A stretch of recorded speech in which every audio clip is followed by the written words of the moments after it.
So if I look at my answers here, the ones that I know are even is going to be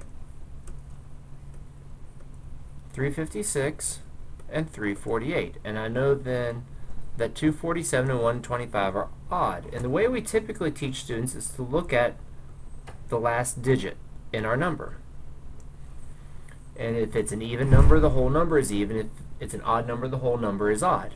Now, why is this the case? I'm just going to pull out one of these. Say 356. And if I would draw that out, 2, 3, 4, 5, and then 1, 2, 3, 4, 5, 6. And I think about what's going on here. This is 3 times 100 plus 5 times 10 plus 6. Well, think about what we know about 110.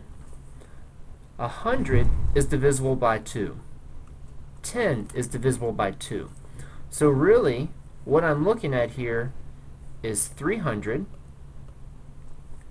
50, and 6. 300 is divisible by 2, 50 is divisible by 2, and then really what I care about is how many ones I have, because my 10s and my 100s are automatically divisible by 2. So that's how I can always verify and know that I only care about that last digit doing even and odd. Now when I go to negative numbers, the same rule applies. I'm looking at that final digit. So I would say that -8, -2, +2, and 0 are all my even numbers. And -3 would be odd.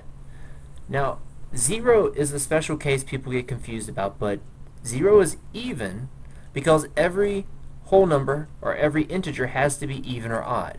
And if you think about what's on each side of 0, it's -1, then 0, then 1, then 2.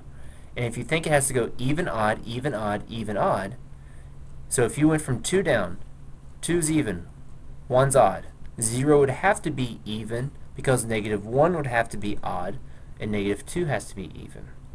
So it has to follow that pattern with my integers. Now the last question about fractions. The reason we do not make fractions even or odd is because think about if I had 1/4. What would I consider that? I have an odd number in the numerator, an even number in the denominator.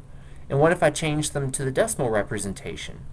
Do I pay attention to the fact that's 25 hundredths and that ends in a 5? It's too many variables as to determine whether that's even or odd. So we only talk about even and odd with integers. That's our negative and positive whole numbers and 0.